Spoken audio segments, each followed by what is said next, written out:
Quisiera empezar preguntándoles algo. Si yo le preguntara, a menos que usted cumpla años en esa fecha, si usted se acuerda qué pasó el 2 de julio del 2 de julio del 2008. ¿Se acuerda? Hace poquito, 2 de julio, ¿no? ¿Alguien cumplió años ese día? No, si no cumplió años, entonces usted no acuerda. Para nosotros es una fecha intrascendente, como que no dice nada. Pero seguramente significa mucho para las personas que fueron víctimas del flagelo del secuestro y que duraron mucho tiempo secuestradas, y que tanto para esas personas como para sus familias, ese día significó, literalmente hablando, un regreso a la vida. Y ustedes dirán, ¿de qué estoy hablando? Y me estoy refiriendo a la Operación Jaque. ¿Recuerdan la Operación Jaque? Que fue cuando el ejército, colocándose en riesgo, entró a las selvas de Colombia, para que sin armamento, sin nada, sino solamente con una estrategia que ellos habían diseñado, que habían ideado, pudieran entrar a libertar a la, en ese entonces, candidata presidencial Ingrid Betancourt, a 13 contratistas de los Estados Unidos y a 11 militares que llevaban en promedio cada uno más de 10 años enterrados en esa selva. O sea que fue una fecha muy especial para ellos. Y obviamente no me quiero demorar mucho en esto, pero mirando encontré como una declaración que dio la en ese entonces candidata Ingrid Betancourt a la Comisión de la Verdad. Y traté de resaltar algunas palabras que dijo, y son las siguientes. Esto fue lo que ella dijo en el momento que le preguntaron sobre qué opinabas de ese operativo. Decía: la Operación Jaque fue una estrategia hecha por el ejército colombiano, con un grupo de muchachos que se jugaron la vida por salvar a personas que no conocían. Eso es exactamente el ejército que queremos. Es un ejército de personas entregadas, valientes y desinteresadas, que llegaron a meterse en el fondo de la selva a sabiendas de que de pronto no volvían. Operación en la cual se prepararon física y psicológicamente para que, sin poner en riesgo la vida de los secuestrados, lograran traerlos nuevamente a la libertad. Así que recordamos eso como uno de los episodios que nos genera de pronto orgullo sobre nuestro ejército colombiano, que nos permite tener buenos recuerdos de ellos, pero a la vez que en estos momentos donde estamos viviendo cosas que los adultos que estamos acá no quisiéramos volver a recordar, en donde hay otra vez bombas y donde hay tantas tragedias, pues nos recuerda la situación. Y qué bueno que nosotros como iglesia recordemos la importancia de orar por nuestras instituciones, y en estos días especialmente por la policía y por el ejército, porque estamos viviendo situaciones difíciles. Pero bueno, no es el mensaje sobre esto, sino que para el mensaje de hoy, esto me daba a mí la apertura correcta para hacerlo, porque el mensaje tiene como título en esta mañana: un plan perfecto. Ese es el título del mensaje, un plan perfecto. Así que espero que tengan sus libretas notas, espero que tengan sus Biblias, espero que tengan todo listo para poder entrar en este tiempo de comunión y que el Señor sea hablándonos en este momento. Y como ya traen sus Biblias, y voy a leer un texto bastante largo de la palabra, entonces para que usted no se aburra, si quiere, por favor, abra su Biblia en Hebreos capítulo número 2, y vamos a leer del versículo 5 al versículo número 18. Hebreos capítulo 2, versículo 5 al 18. ¿Sí estoy viendo bien? Sí estoy viendo bien. Bienvenido, qué bueno tenerte acá. No digo nada más, ya miren para acá, que es que pues, es pastor, por eso no venimos. Pero ya saludé, tenía que saludar. Hebreos capítulo 2, versículo 5 al versículo 18. ¿Están listos?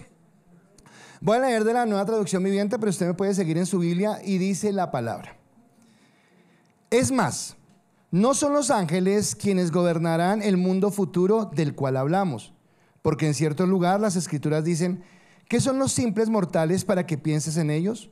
¿O un hijo de hombre para que de él te ocupes? Sin embargo, por un poco de tiempo los hiciste un poco menor que los ángeles y los coronaste de gloria y honor. Les diste autoridad sobre todas las cosas. Ahora bien, cuando dice todas las cosas, significa que nada queda afuera. Pero todavía no vemos que todas las cosas sean puestas bajo la autoridad de ellos. No obstante, lo que sí vemos es a Jesús, a quien por un poco de tiempo se le dio una posición un poco menor que los ángeles, y debido a que sufrió la muerte por nosotros, ahora está coronado de gloria y honor. Efectivamente, por la gracia de Dios, Jesús conoció la muerte por todos. Dios, para quien y por medio de quien todo fue hecho, eligió llevar a muchos hijos a la gloria. Convenía a Dios que, mediante el sufrimiento, hiciera a Jesús un líder perfecto, apto para llevar a la salvación. Por lo tanto, Jesús y los que Él hace santos tienen el mismo Padre. Por esta razón, Jesús no se avergüenza de llamarlos sus hermanos, pues le dijo a Dios: anunciaré tu nombre a mis hermanos, entre tu pueblo reunido te alabaré.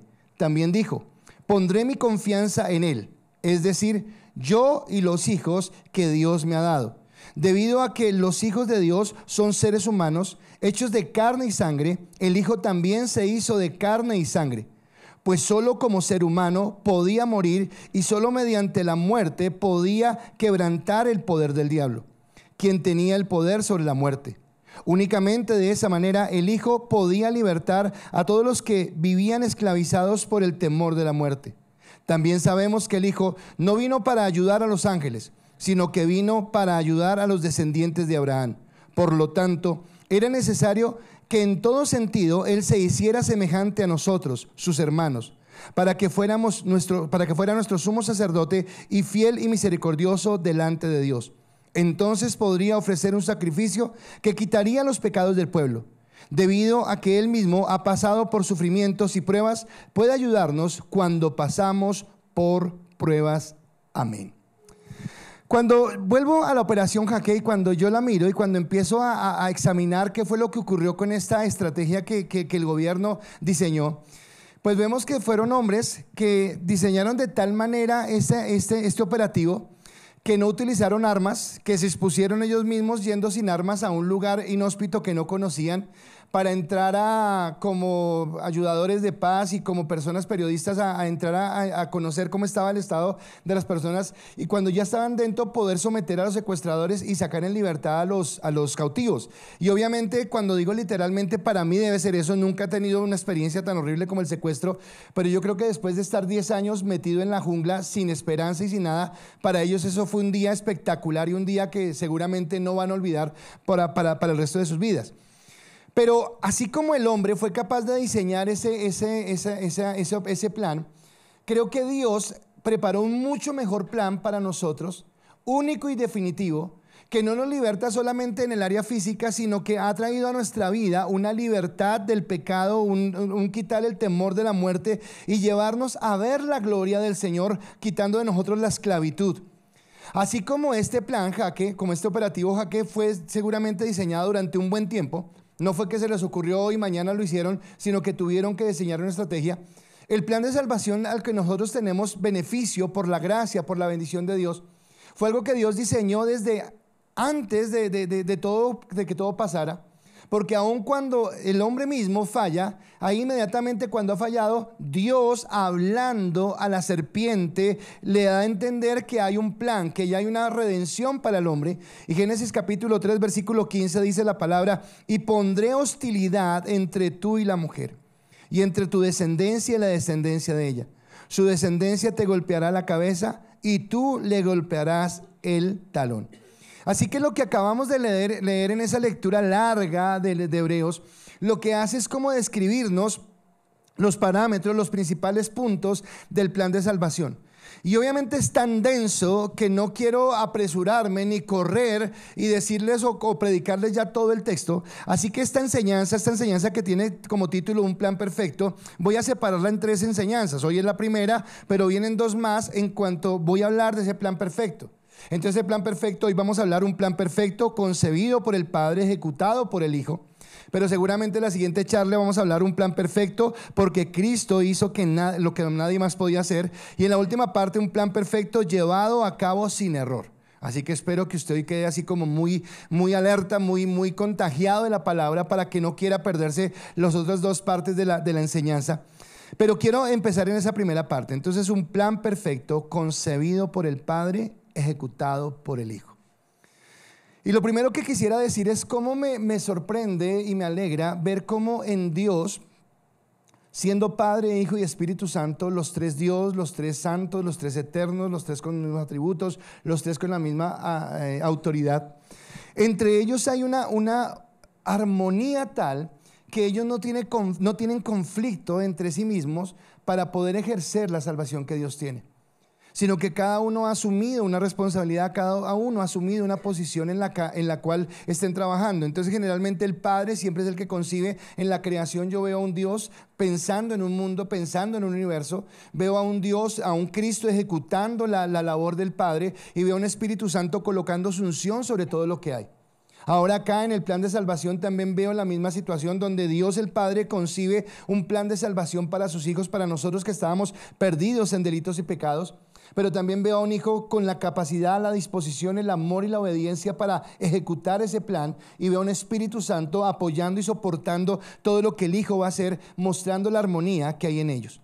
Pero antes de iniciar esta primera parte, concebido por el Padre, ejecutado por el Hijo, quisiera preguntarle que si alguna vez usted ha pensado por qué Dios pensó en nosotros, por qué Dios pensó en ti.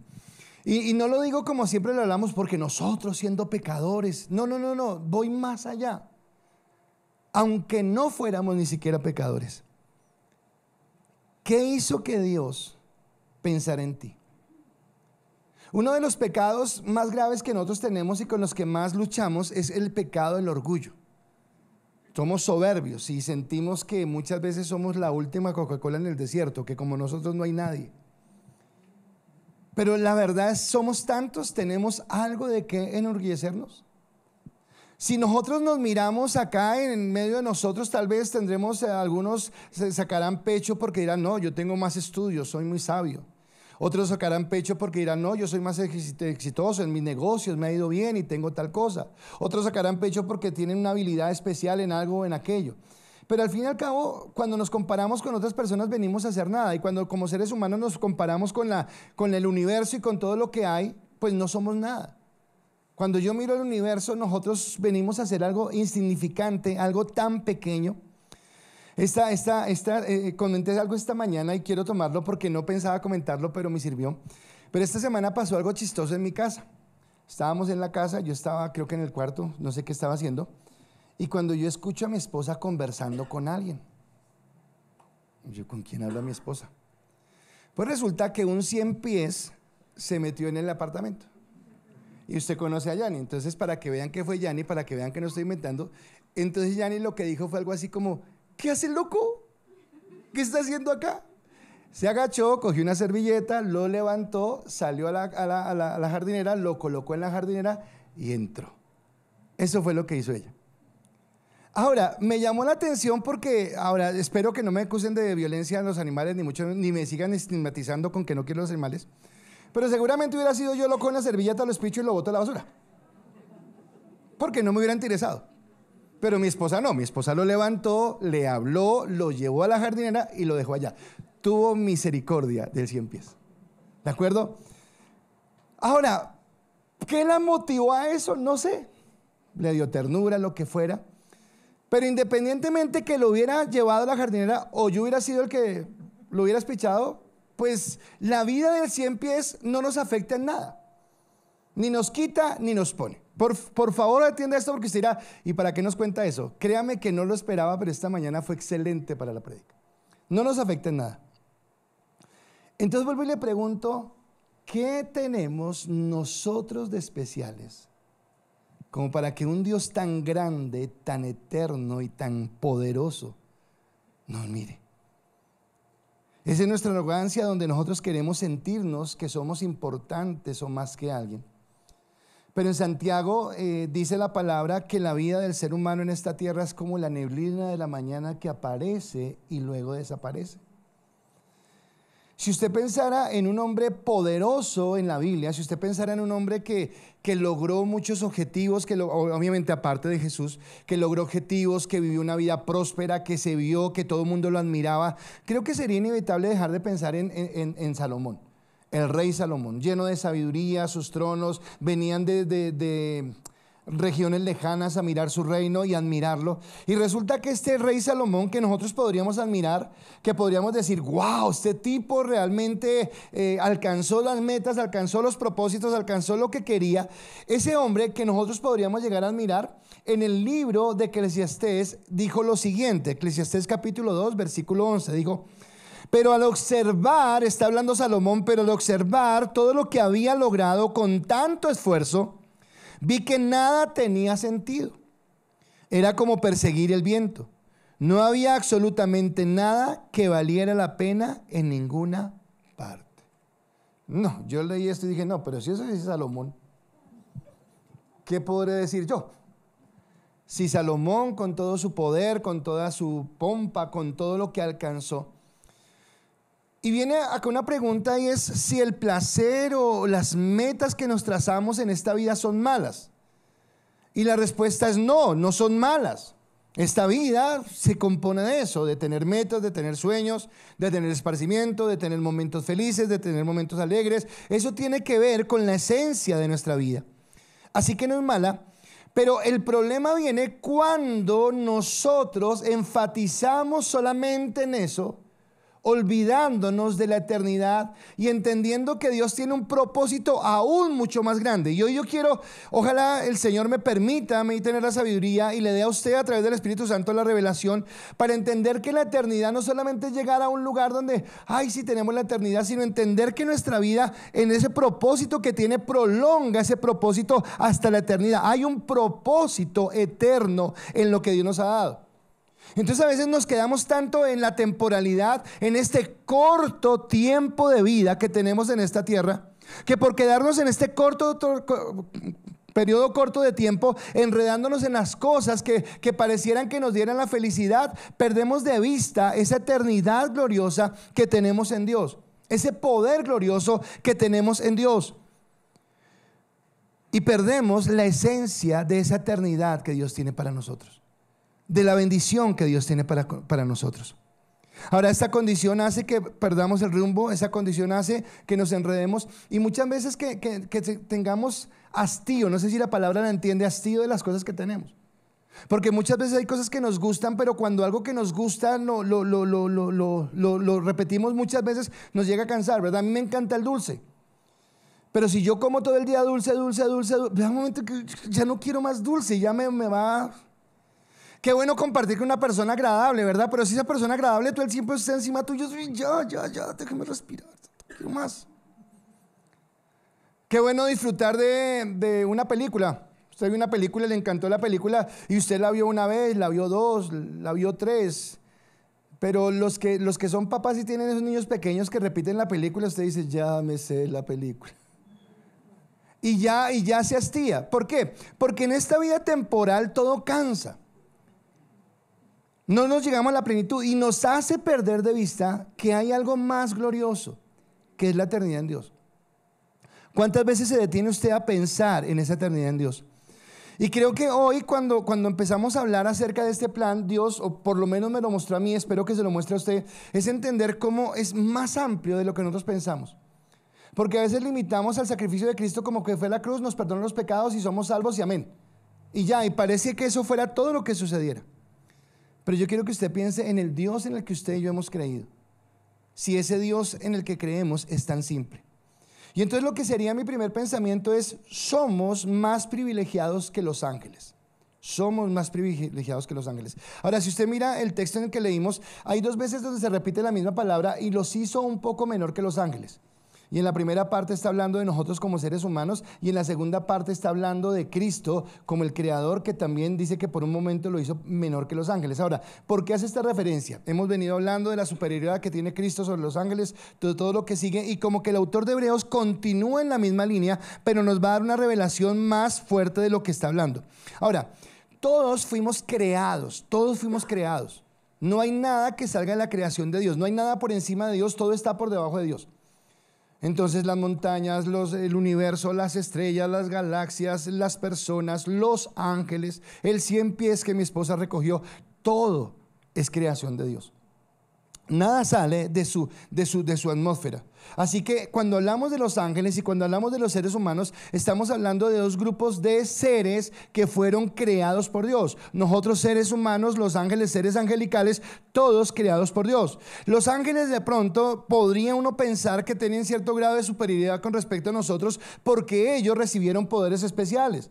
Entonces ellos tienen la posibilidad de moverse, estar en la presencia de Dios. Cuando leemos el libro de Job encontramos cómo dice que vinieron los hijos de Dios y se refiere a los ángeles a la presencia de Dios y hablaron con él, que es cuando Satanás aprovecha para hablar en contra de Job. Pero es un contexto donde ellos tienen privilegios que tal vez nosotros no tengamos, y eso haría pensar que nosotros podríamos estar en inferioridad de condiciones frente a ellos. Pero el autor de Hebreos dice algo totalmente contrario, y empiezo a leer otra vez el plan, pero ahora quiero leerlo más despacio y quiero pedirle que usted preste mucha atención y que podamos entenderlo. El versículo 5 al versículo 8 lo que está diciendo es lo siguiente: es más, no son los ángeles quienes gobernarán el mundo futuro del cual hablamos, porque en cierto lugar las escrituras dicen: ¿qué son los simples mortales para que pienses en ellos? ¿O un hijo de hombre para que de él te ocupes? Sin embargo, por un poco de tiempo los hiciste un poco menor que los ángeles y los coronaste de gloria y honor. Le diste autoridad sobre todas las cosas. Y acá estos versículos están hablando del ser humano, están hablando de nosotros como seres humanos. Está hablando de que Dios nos dio a nosotros, o nos va a dar a nosotros un privilegio que no le da a los ángeles, que es gobernar sobre el mundo futuro. Está hablando que nosotros fuimos coronados de gloria y honra y que se nos dio autoridad sobre todas las cosas. Es lo que está diciendo la palabra. Ahora, si yo miro esto, tendría que volver al principio, al Génesis. Y vuelvo al plan de Dios cuando creó al hombre. Y el plan de Dios cuando creó al hombre era colocarlo en un huerto. El huerto era como una universidad, el huerto era como una escuela, el huerto era como un lugar de formación, donde Dios iba a estar con el hombre, enseñándole, mostrándole, diciéndole de qué manera tenía que administrar lo que él tenía. Toda la creación era de Dios, toda la había hecho Él, la había hecho para su gloria, para su honra, para su alabanza. Pero el hombre tenía que colocarse en ese lugar, ejecutar un trabajo. Su trabajo era administrar esa creación, gobernar esa creación, hacerla de la mejor manera, y que a través de esa administración el hombre glorificara a Dios. Una vez terminara su capacitación en ese huerto, seguramente se extendería por toda la tierra hasta que toda la tierra glorificara y exaltara el nombre de Dios, porque era el propósito que él tenía. En ese contexto entonces lo adiestra, le prepara, le da una norma, le dice: solamente yo estoy por encima suyo, y para que usted muestre que tiene esa obediencia a la autoridad que tiene, que soy Dios, entonces no va a tomar de este fruto prohibido, va a abstenerse de comer de él. El resto de cosas usted puede hacerlo, ¿de acuerdo? Pero desafortunadamente el hombre falló. Y desde el momento en que el hombre falla, hemos vivido vez tras vez con las consecuencias, con las situaciones de esa falla que tuvimos, de ese mal proceder, de ese mal actuar, de esas situaciones. Mas sin embargo, aunque el hombre falló, Dios en su plan eterno, cuando el hombre falla, Él decide por su propia voluntad volver a restaurar al hombre, volverlo a restaurar. Ahora, por eso cuando el autor de Hebreos coloca esta palabra, es para que sea más romántico, para que usted no se duerma. Cuando él vuelve a colocar esta palabra, lo que está citando es un texto del Salmo capítulo 8, versículo 4 a 6, que es más, no es el único que lo cita. Ya Pablo lo había citado en otra ocasión, Pablo lo menciona en Corintios, Pablo lo menciona en Efesios, ahora el autor de Hebreos lo toma, y es una referencia. Y vea que el autor de Hebreos y el salmista especialmente hace la pregunta que yo les hice: ¿qué son los simples mortales para que pienses en ellos? ¿O un hijo de hombre para que te ocupes de él? Déjeme volver a pensar en el cien pies.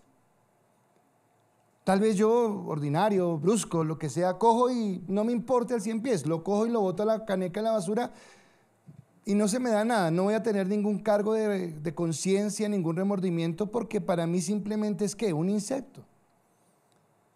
Pero mi esposa le habló, mi esposa se agachó, mi esposa lo recogió y lo llevó a un lugar seguro. Pero es un cien pies. Es más, estoy seguro que el cien pies no entendió qué pasó. Estoy seguro que el cien pies no se puso a voltear y decirle: oye, muchas gracias, qué detalle. No, él no entendió. Por favor, todo esto tiene toda la lógica. Porque escúcheme, el cien pies no entendió. Pero ella decidió llevarlo a un lugar seguro. Y el salmista dice: ¿qué son los simples mortales para que pienses en ellos? O un hijo de hombre para que de él te ocupes. Si nosotros miramos qué somos nosotros frente al universo, o sea, frente al universo yo soy como una partícula de polvo. No sé si estoy exagerando, pero creo que yo sería como una partícula de polvo si yo me comparo con todo el universo.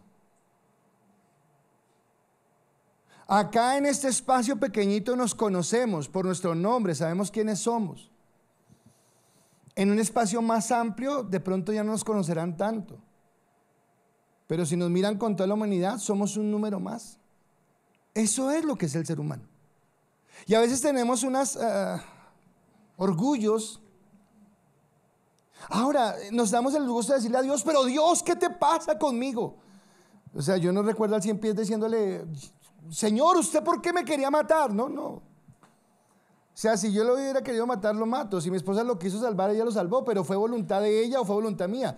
El 100 pies no tenía nada que ver, porque era algo pequeño. Y si yo me comparo con Dios, nosotros somos pequeños. Entonces, ¿por qué Dios se molestaría?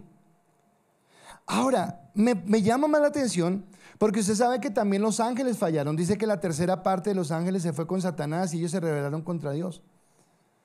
Pero cuando Cristo decidió redimir, cuando Dios en su plan concibió la salvación, no concibió la salvación para los ángeles. Cristo no se convirtió en un ángel. Cristo se convirtió en un hombre. Y se convirtió en un hombre para liberar, para restaurar, para levantar al hombre, para bendecirlo. Entonces vuelvo al 100 pies y yo vuelvo y le digo: creo que al final el 100 pies no, cuando llegó al jardín no dijo: oh señora, estoy tan agradecido, muchas gracias. No, él no entendió. Ahora quiero preguntarle: si ya no hubiera querido recibir esas gracias, o si ya no hubiera querido decirle a ese 100 pies: oiga, no se vuelva a meter acá porque lo ve mi esposo y lo echa a la basura, ¿qué tendría que haber hecho ella para comunicarse con el 100 pies? ¿Cómo hace? Uy, pero espere, ¿cómo mi esposa se va a ver 100 pies? ¿No sería humillante convertirse en un 100 pies? ¿No sería bajar su categoría de ser humano para ser un insecto que se arrastra por el piso? Es más, si yo le hubiera dicho: voy a botar la basura, deje la bobada, y ella dice: no, voy a dar mi vida por el... No, creo que mi esposa no llegó hasta allá. Haga lo que quiera, bótelo. Porque mi esposa sí tuvo un acto de bondad, pero tampoco es que muriera por el 100 pies. Suena gracioso, pero quiero que entre a entender lo que Dios nos está hablando. Porque Él se hizo no ángel, se hizo ser humano. Y lo hizo no solamente, y acá es donde viene la amplitud, no solamente para redimirnos, porque sí, Él nos redimió y es lo más glorioso, lo más grande, sino que Él no solamente nos redime, sino que Él quiere regresarnos al plan original que tenía en el huerto del Edén. Porque cuando usted lee en Mateo las bienaventuranzas, en una de las bienaventuranzas dice Mateo 5:5: Dios bendice a los que son humildes porque heredarán, ¿qué heredarán? Toda la tierra. Ahora, pero escúcheme, no heredarán la tierra como está en este momento. Porque la tierra como está en este momento está sujeta a maldición. Y la misma palabra dice que la creación gime por ver la manifestación del Hijo de Dios. Pero está hablando, ahora vamos a la eternidad, y está hablando de la redención que va a haber y de cómo al hombre, al que redimió, al que salvó, va a colocarlo como administrador de esa tierra. Así que Cristo regresará, y cuando regrese va a gobernar, pero va a gobernar al lado de aquellos. No se puede perder la segunda parte, porque habla de cómo nos convirtió en hermanos, pero habla acerca de ese hombre que ha redimido, que ha levantado.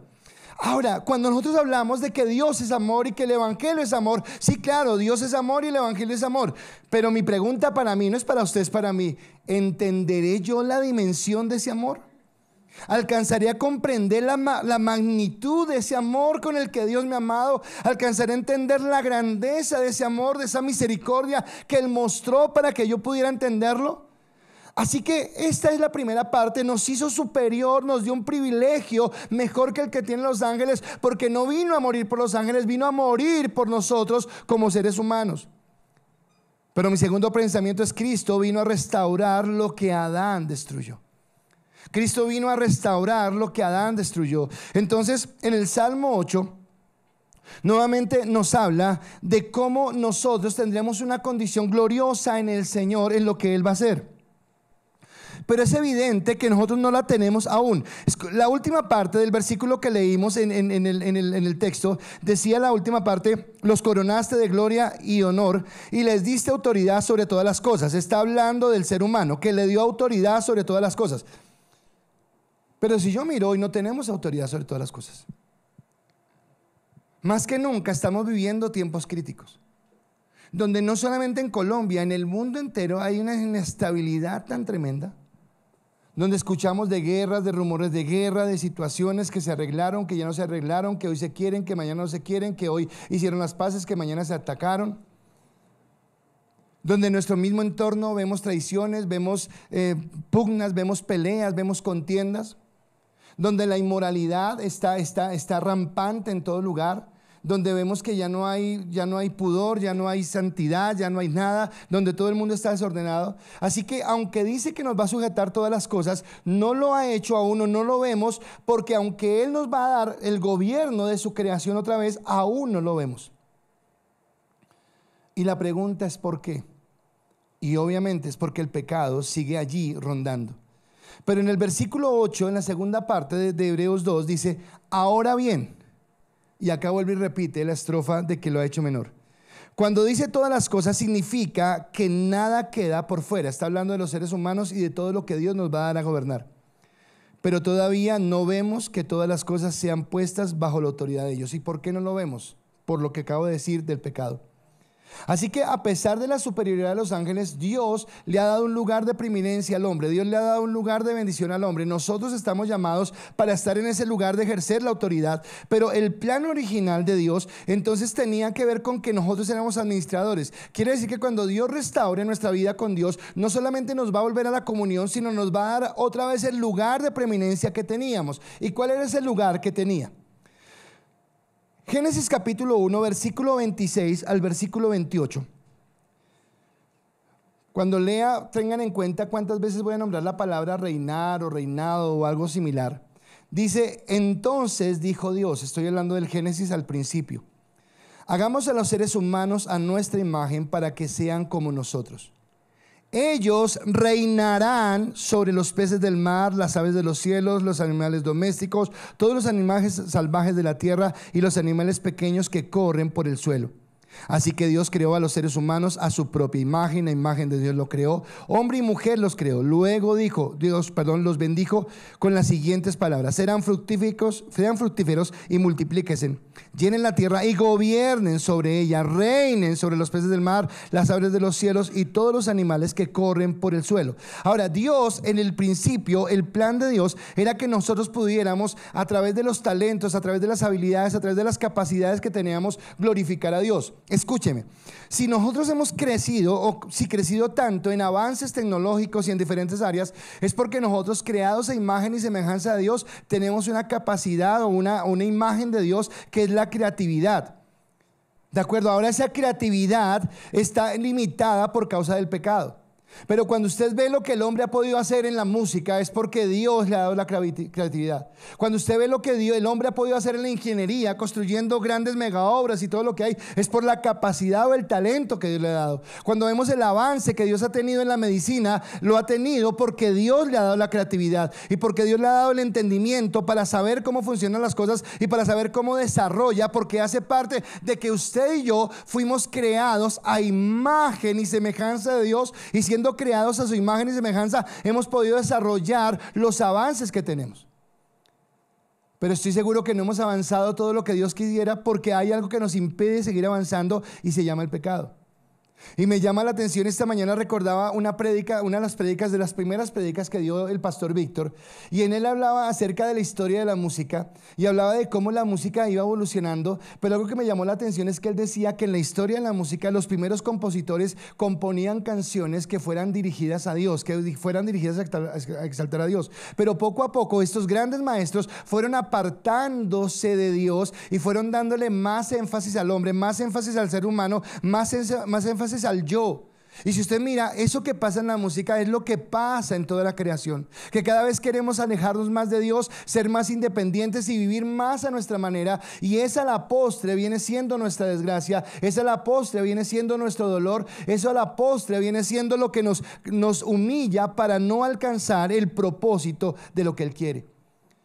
Porque en Génesis capítulo 3 se echa a perder el plan. En Génesis capítulo 3 perdemos esa capacidad de gobernar como Dios quería, de poder ser los administradores de lo que Dios quería. Y es por eso que cuando Cristo viene, cuando Cristo se hace hombre y va y decide ir a la cruz del Calvario, no decide solamente para redimirnos, sino Él viene para restaurarnos. Y cuando hablo de esto, yo no puedo dejar de pensar en la historia del hijo pródigo, porque usted y yo la conocemos. Y si usted conoce la historia del hijo pródigo, estamos hablando de un hijo que en la casa de su padre tenía todos los privilegios, que en la casa de su padre vivía de la mejor manera, tenía reconocimiento, tenía fortuna, tenía sirvientes que le hacían lo que él quería, tenía todo lo que quería.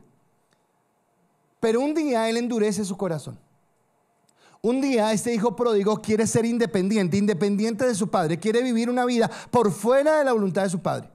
Así que quiere ir a un lugar donde nadie le pida cuentas, donde nadie le dé direcciones, donde nadie le dé consejos, donde él pueda hacer absolutamente lo que él quiera, pensando que tiene el mejor conocimiento.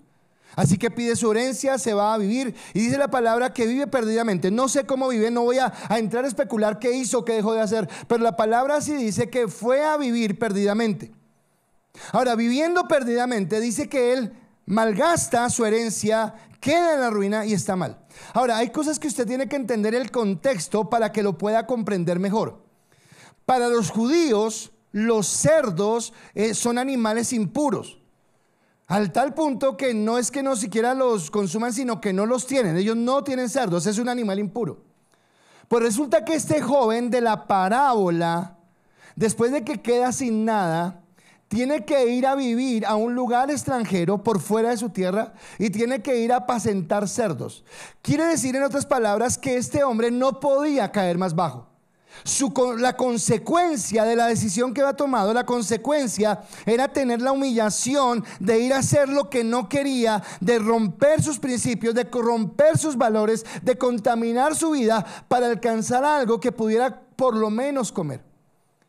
Y dice que cuando él cae, es cuando él es consciente, porque dice la palabra, y volviendo en sí. Algo que Dios me tiene a mí dándole vueltas hace más o menos 2 meses, y que lo he dicho en diferentes predicaciones, es que yo nunca podré realmente darle el valor a la salvación si yo no entiendo las consecuencias reales del pecado. Si yo realmente no entiendo lo que significaba vivir por fuera de la voluntad de Dios, lo que significaba haber sido destituido de la gloria de Dios, lo que significaba no tener esperanza y caminar sin bendición. Cuando yo coloqué la experiencia de la operación Jaque, fue porque yo pensaba en esas personas que llevaban 10 años metidos en la selva.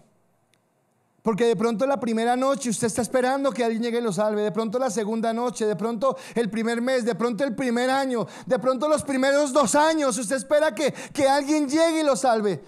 Pero cuando usted lleva 10 años, ¿qué esperanza tiene? Y peor que estar en una selva durante 10 años es estar esclavizados al pecado. Es saber que la esclavitud al pecado nos lleva a vivir una vida sin esperanza, sin futuro, sin algo que tuviéramos esperanza. Y Cristo viene a redimirnos, pero no solamente se conforma con redimirnos, sino que Él quiere restituirnos. Entonces vuelvo al hijo pródigo, porque el hijo pródigo vuelve en sí. No podía caer más bajo, no podía estar más humillado, no podía haber cometido más errores que los que había cometido hasta el momento. Y volviendo en sí, dice: volveré a mi padre y le pediré perdón diciendo: Padre, he pecado contra el cielo y contra ti. Y le dice algo más: ya no soy ¿qué? Digno. No tengo la dignidad de volver a recuperar la posición de hijo. Yo no tengo esa dignidad. Pero te pido que me hagas como uno de tus jornaleros y que me permitas vivir bajo tu cobertura. Ya no como hijo, pero por lo menos en el lugar seguro donde sé que no me faltará lo que necesito. Vuelvo y le digo: si mi esposa hubiera podido salvar al 100 pies y yo lo hubiera querido matar, yo hubiera estado dispuesta a hacerse como el 100 pies y explicarle las cosas. Pero mi esposa no lo va a hacer simplemente porque para ella y para mí y para ustedes no tiene sentido. Pero para Dios tuvo todo el sentido hacerse hombre. Siendo Dios, siendo eterno, venir a hacerse como uno de nosotros. Pero no solamente para restaurarlo, porque la palabra sigue diciendo que el hijo regresó. Y que cuando el hijo iba regresando, su padre lo vio de lejos y salió corriendo a él, lo abrazó, lo besó, lo llevó a la casa. Le cambió los harapos que tenía, le puso una túnica nueva, le cambió las alpargatas que tenía, le puso calzado nuevo. Y dice que puso anillo en su dedo. Generalmente en estas culturas el anillo tenía un símbolo de autoridad, un símbolo de respeto, de ser una persona que tenía esa bendición. Así que el padre, cuando lo recibió, no le dijo: bien, usted fue el que se fue, usted fue el que se me robó la herencia, pues ahora venga. No, el padre no tuvo ese corazón, sino que fue llevado a compasión, movido a compasión, y lo colocó una vez más en el lugar donde justo él se había quedado. Ahora, si esto no es un amor grande y eterno, no sé lo que sea. Y tal vez en mis palabras yo no alcance a imaginar o a explicar la dimensión de ese amor, pero es lo que él hizo porque Cristo ejecutó el plan. Ahora, Cristo ejecuta ese plan de una manera perfecta. Porque vuelvo a lo mismo: si nosotros somos como partículas de polvo en el universo, si usted y yo nos comparamos con el universo y no somos nada, y el universo es pequeño frente a Dios, porque Dios es el creador del universo. Entonces mi pregunta es: si yo no soy nada comparado con el universo y el universo no es nada comparado con Dios, ¿qué soy yo comparado con Dios? Como para que me atreva a preguntarle a Dios que qué le pasa, que cómo así que me vino esta prueba, que si es que no se va a poner pilas. ¿Usted se imagina donde el 100 pies le hubiera podido hablar a mi esposa y decirle qué? ¿Y me va a coger muy duro? Me pasito, por favor, con cuidadito, que soy delicado. ¿Usted se imagina el 100 pies haciéndole un reclamo? ¿Y con qué derecho nos sentimos nosotros a veces de enfrentar a Dios y de reclamarle por las cosas que a veces ni siquiera entendemos y que hacen parte del proceso de lo que Él tiene? Así que nosotros, siendo insignificantes, Cristo, por el amor que nos tuvo, por la obediencia que le tuvo al Padre, decide, y escúchenme acá, que esto para mí es glorioso. Les dije que al principio dijo que Dios hizo a los hombres por un momento un poco menor que los ángeles. Pero más adelante dice lo siguiente, versículo 9 de Hebreos 2: no obstante, lo que sí vemos es a Jesús, a quien por un poco de tiempo se le dio una posición aún un poco menor que los ángeles, y debido a que sufrió la muerte por nosotros, ahora está coronado de gloria y honor. Efectivamente, por la gracia de Dios, Jesús conoció la muerte por todos.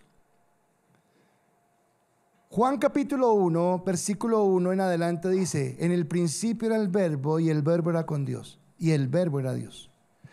Todas las cosas por Él fueron hechas y sin Él nada de lo que ha sido hecho hubiera sido hecho. Ahora escúcheme, eso me hace pensar que Cristo, que es el Verbo, está por encima de toda su creación. Pero ahora Cristo, que está por encima de toda su creación, en un momento de la historia se hace por un momento un poco menor que los ángeles, se rebaja a ser hombre y siendo hombre va a la cruz del Calvario para restaurar en nosotros la relación que se había roto. Ahora le pregunto, ¿usted qué pensaría de mi esposa si me hubiera armado un show a mí por querer matar al 100 pies y dijera, máteme a mí y no al 100 pies? Suena ridículo, suena tonto. Se le soltó un tornillo a esta señora.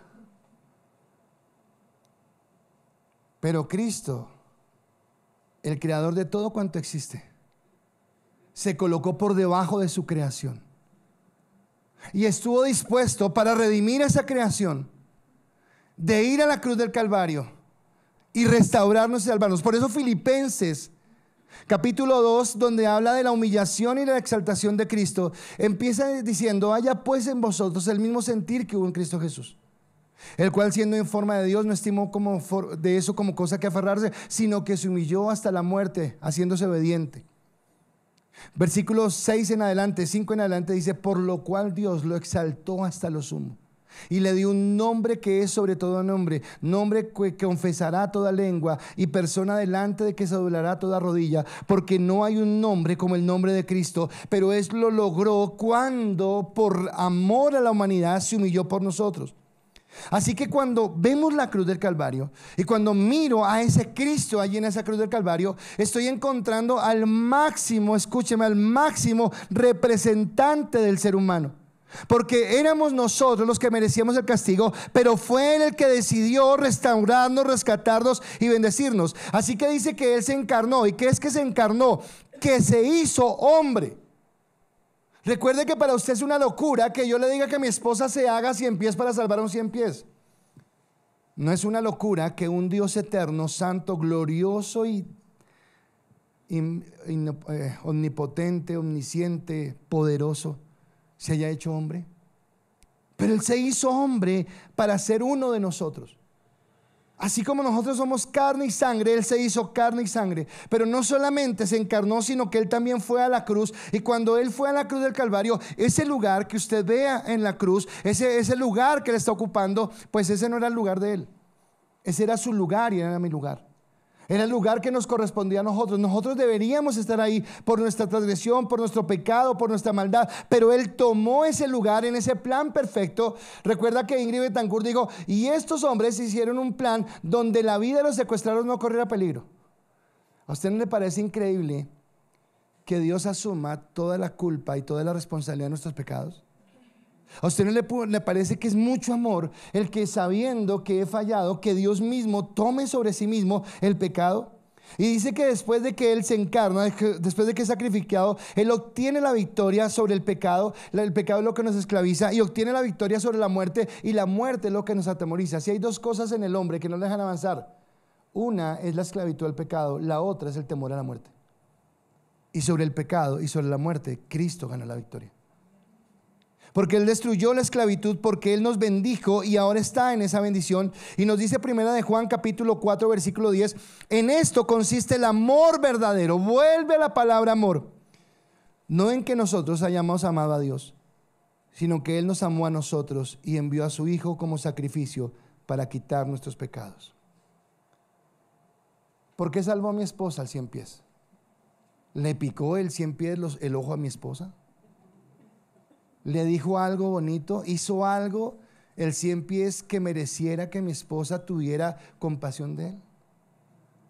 Mi esposa fue movida a compasión desde su propio corazón, así como Cristo fue movido a compasión por nosotros, hombres y mujeres pecadores, pero amados por Él. O sea, yo no sé si usted alcanza a entender esta dimensión de amor.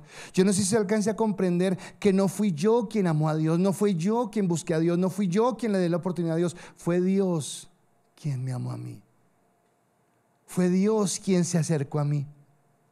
Por eso, cuando yo logro comprender la dimensión del pecado, cuando yo logro comprender la dimensión de la maldad, es cuando entro en arrepentimiento, y arrepintiéndome puedo confiar en su sacrificio y puedo entender que tengo el privilegio no solamente de restaurar mi relación con Dios, sino de restaurar mi privilegio en Dios. Porque la función, el propósito con el que Dios creó al hombre sigue vigente. Porque a pesar de que nosotros hubiéramos fallado, Él sigue viéndonos como los administradores de su creación. Sigue viéndonos como sus hijos. Y sigue viéndonos como hombres y mujeres que podemos llevar la bendición de Dios. Ahora, si yo quisiera entender cuál es el corazón del evangelio, cómo puedo entender yo esta grandeza, Pablo lo describe en la segunda carta a los Corintios 5:21, donde dice lo siguiente: pues Dios quiso que Cristo, quien nunca pecó, fuera la ofrenda por nuestro pecado, para que nosotros pudiéramos estar en una relación correcta con Dios por medio de Cristo. Aquel que nunca pecó, aquel que nunca falló, aquel que no tenía ninguna razón para humillarse, porque ¿qué es el hombre para que pienses en él? ¿Qué es el Hijo del Hombre para que tengas memoria? Mas sin embargo, Dios nos amó.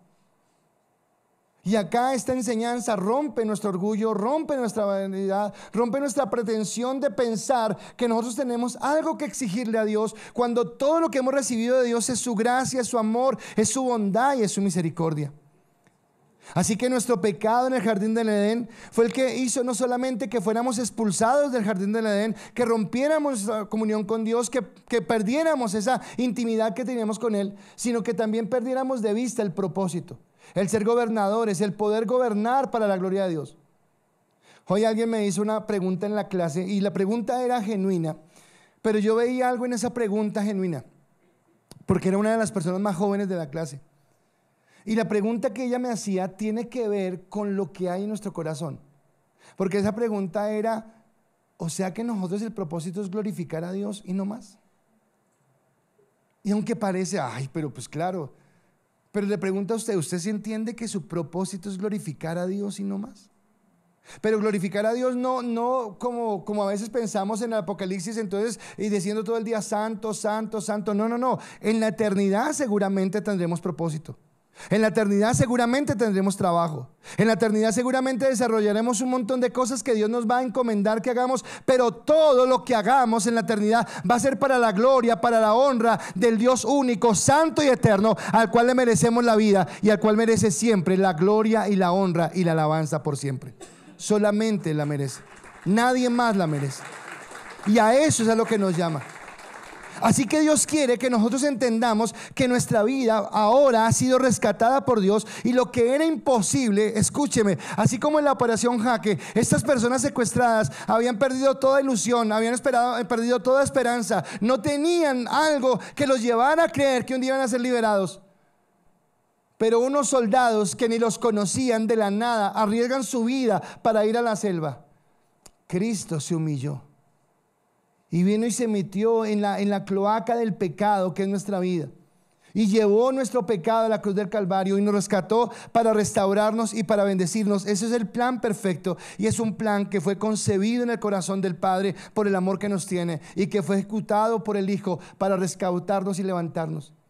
Así que yo quisiera que usted, la próxima vez que pensara en la eternidad, no pensara en la eternidad en primer lugar como algo lejano, en segundo lugar como algo aburrido.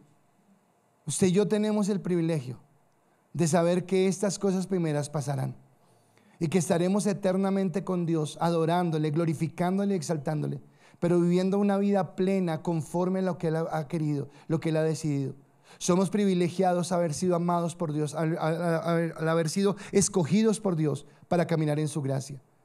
Así que yo quiero que usted hoy valore ese amor de Dios, que valore esa inmensa misericordia que Él tuvo por nosotros, y que realmente entendamos que sin merecerlo Él nos perdonó y Él nos amó.